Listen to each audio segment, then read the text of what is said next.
Hey folks, Russell here. On the docket today, I got to do a water pump on my CJ7. As many of you know, we spent 6 years doing a rebuild, complete rebuild on the CJ7, and in that 6 years time frame, we built a 4.6 liter stroker for it.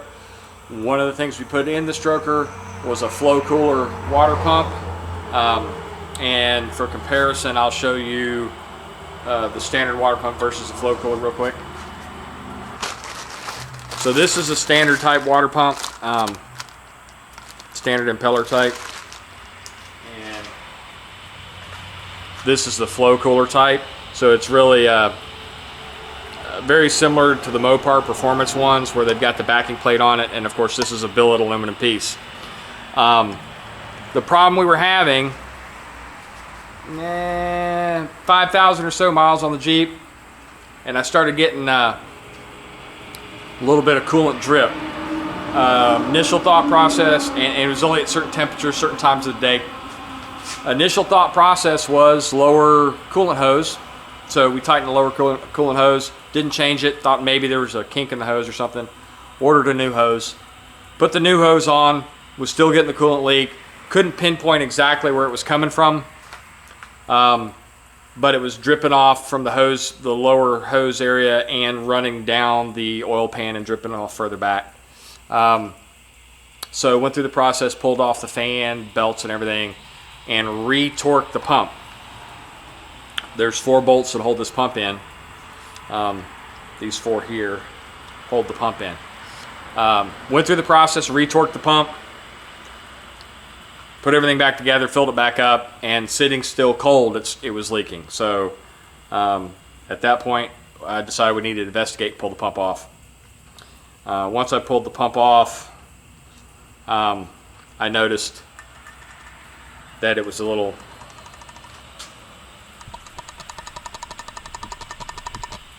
choppy in there, as well as, I don't know if you can see, there's a little bit of wear off the anodization here. And in a minute, I'll take the camera off and show you inside the block what it was rubbing on. But I'm gonna chuck this up in the vise so you can see exactly what I saw and why we've got a problem with this pump and are replacing it. So now, the main reason we were replacing, the main reason I chucked this up, period, was because I've got to take this coolant pipe off. Now, if this vehicle had several 100,000 miles on it, we're doing a water pump, I would just order a new pipe. It's only got 5,000 miles on it, so I can take this pipe off and reuse it. But I chucked it up so that I can get this pipe off. But while I had it chucked up, and I'm going to zoom in here.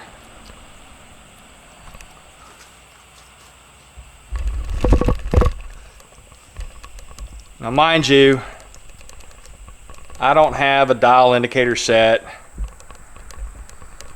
Well, I do, but I don't need a dial indicator set to see this.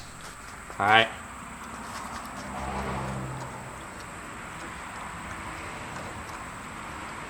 See that play, that warp?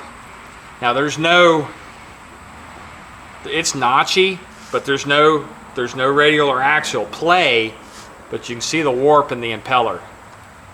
Plain as day.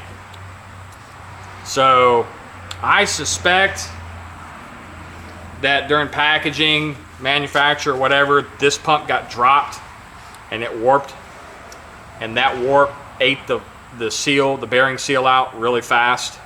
And then what also happened is when I re-torqued it, squeezed it in further, and it started rubbing on the exterior of the #1 cylinder. I'm going to pick the camera up, zoom in and show you that. So this isn't a video on replacing the water pump. This was a video more to show about how to inspect your parts and double check stuff. Through the diagnostic process, we realized it was a bad water pump. If I hadn't chucked this up, I mean, I felt the bearing and went, I'm replacing the pump anyway. But if this had been smooth, I might have just shoved it right back in and I'd still have this problem. So check for warp components, especially a water pump in the 4-liter, because it's such a tight interference or tight fit to the cylinder wall. So I'm going to pick the camera up and show you where I can just see some blue on the outside of the #1 cylinder. So it obviously was rubbing, not long, because it obviously wasn't rubbing prior to that, or it'd all be gone, but it was rubbing after I retorqued it. And then I'm going to show you the new pump and what it should look like as far as chucked up and nice and smooth, and then that's going to be it. But let me move the camera here real quick. I'm just going to leave it on here because we're coming right back.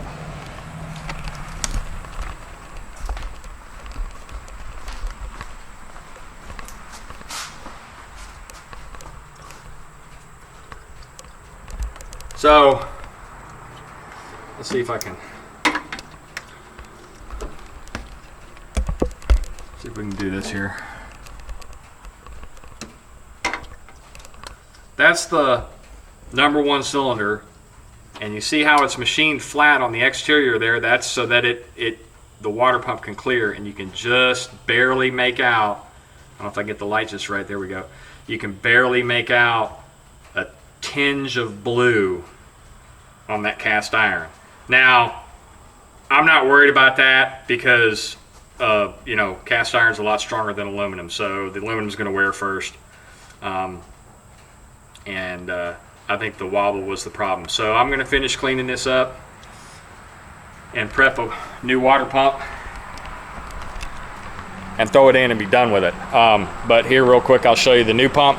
I'm going to do the same thing. I'm going to go with another flow cooler pump because I've used them before. I use them on XJs. I like them.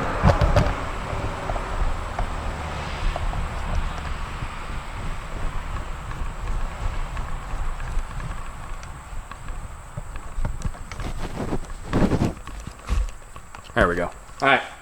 So here's the new pump, new flow cooler pump, and no noise.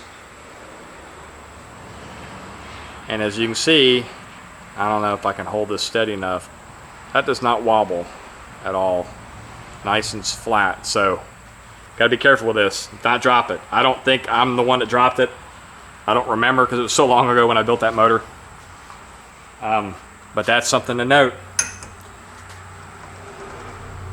Make sure that's a tight interference. And I do know when flow cooler pumps first came out for the Jeep, they actually said in their instructions that you may have to use 2 gaskets to space it out enough to keep it from hitting the cylinder. But that was the earlier versions where the impeller was steel. This is a billet aluminum. You shouldn't have this problem. So that's it. Inspect your parts. Never stop looking for the root problem when you have a problem, and you'll come up with a solution. So something else about water pumps that I just thought about, so I'll insert this somewhere into the video. I know a lot of you will use varying grades of Permatex #2, which is also RTV, room temperature vulcanizing rubber. Form a gasket, whatever you want to call it. You know, Loctite makes a brand or whatever.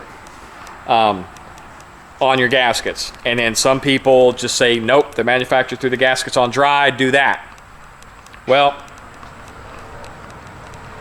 for most gaskets, cork type gaskets, now if it's a rubber type gasket, I don't use anything except maybe, depending on the application, we might use a little RTV to hold the gasket in place while you put these things together. But for the most part, rubber gaskets get nothing except it creases in certain points. But follow manufacturer's directions on that. Water pumps, oil pumps, timing covers, anywhere you're using a paper gasket, not a cork gasket, a paper gasket. Prime example is here's a paper gasket, right? Now this is the manufacturer type. It's got the little ring on it. The ring goes on the pump side, but if you notice, it doesn't go all the way around. Doesn't go around the bolt holes. This is the gasket I'm going to use for this water pump, but I'm not going to stick it on dry. And the reason I'm not going to stick it on dry is because there's imperfections in the casting. Now, while the flow cooler pump is a billet casting and it's machined very well, there's still imperfections, and I'm going to show you one.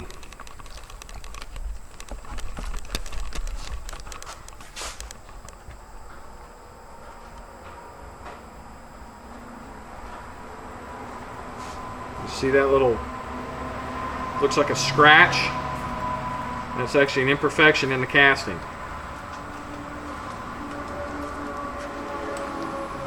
And there's some scratches there. Even though it's very well machined, it's not a perfect surface. Scratches there. So because of that, I'm going to use Permatex number 3, which is aviation forma gasket. It's impervious to coolant, oils, stuff like that, but it will clean off relatively easily with a high-grade solvent such as methyl ethyl ketone, which for most of y'all you can't get, but I digress. So I will coat both sides of this gasket before I do the final assembly. That helps with any minor imperfections, minuscule imperfections in your castings on both your block side and your pump side. And I've been using that stuff for years and always had good results. So once again, if you like this content, go ahead and hit like, hit subscribe, hit that bell icon for future notifications, and as always, there's more to follow.